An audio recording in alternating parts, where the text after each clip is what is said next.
संदीप पसंदा शादी करने। गुरुजी हम ऐसे शादी कर लिए, मतलब अब हमारे पति ने हमको छोड़ के दूसरी। आप सभी चैनल को सब्सक्राइब कर लीजिएगा।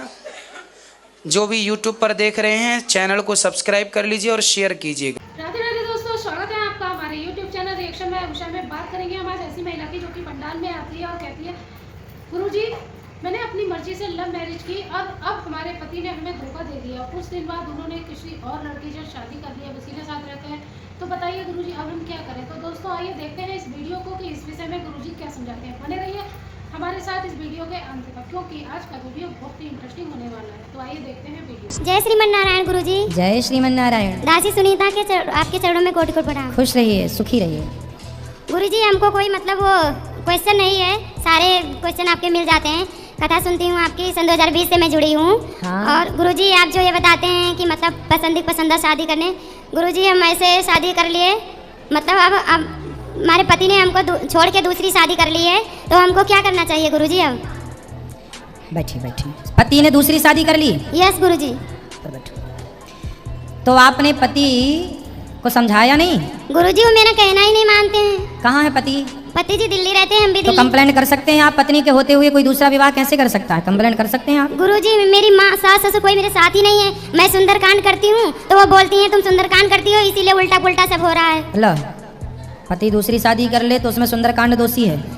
जी हम ही को बोलती हैं। चलो आप कंप्लेंट करो, पुलिस कंप्लेंट। पत्नी आपका तलाक तो नहीं हुआ उनसे? नहीं। तो फिर पत्नी के होते हुए दूसरा विवाह कर लेना अपराध है। तो गुरुजी हम कंप्लेन इसलिए नहीं करती हैं, आप कहते हो कि बच्चों पे संस्कार जो माँ बाप करते हैं वो जाता है। ठीक है, संस्कार अच्छी बात है, पर वो तो कर ही लिया दूसरी शादी। तो मेरे बच्चे भी नहीं दे रहे हैं गुरुजी, हम यहाँ जॉब करते हैं अकेले आप जाओ अपना न्याय लो। और न्याय बच्चे भी नहीं दे रहे हैं। न्याय लो। गुरुजी आप कहते हैं झूठ मत बोलो, तो अगर माँ पूछती है कि बेटी आप खाना खाई, तो क्या मैं उनसे बताऊं कि माँ मैं भूखी हूँ, कि नमक रोटी खाई हूँ, कि दाल चावल खाई हूँ? आपने खा लिया तो बता दो खा लिए, नहीं खाए तो कह दो नहीं खाए।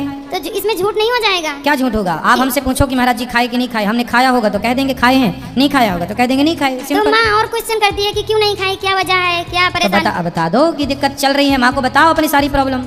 आप हमसे बता सकती हो तो माँ से क्यों नहीं बता सकती हो? बताओ। यस गुरुजी। बिल्कुल। जय श्री स्वागत है आप सबका। आज हमारे मध्य में पूज्य श्री विनोद अग्रवाल जी, जो भगवत धाम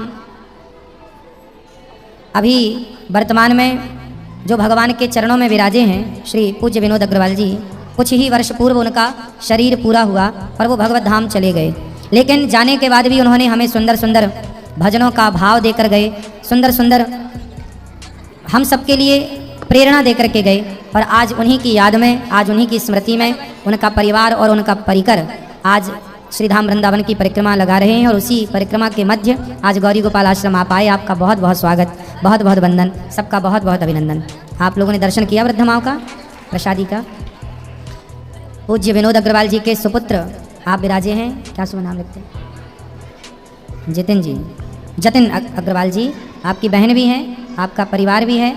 सबका बहुत बहुत स्वागत और वंदन। आप सब कितने लोग जानते हैं पूज्य विनोद अग्रवाल जी के भजनों को? किस किस ने सुना है? विनोद अग्रवाल जी को सुना है आप लोगों ने?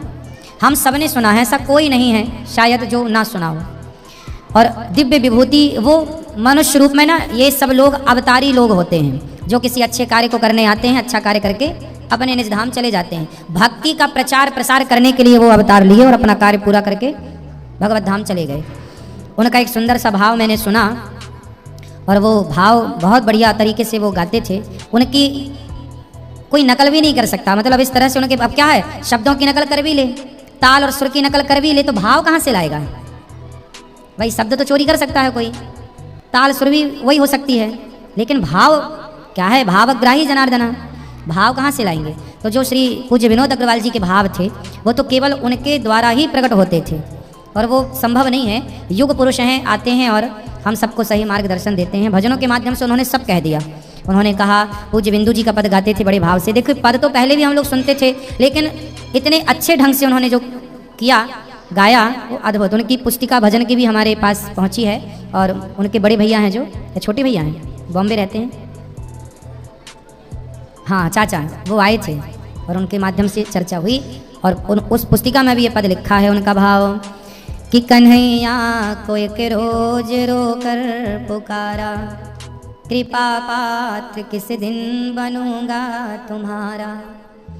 कन्हैया को एक रोज रोकर पुकारा, कृपा पात्र किस दिन बनूंगा तुम्हारा।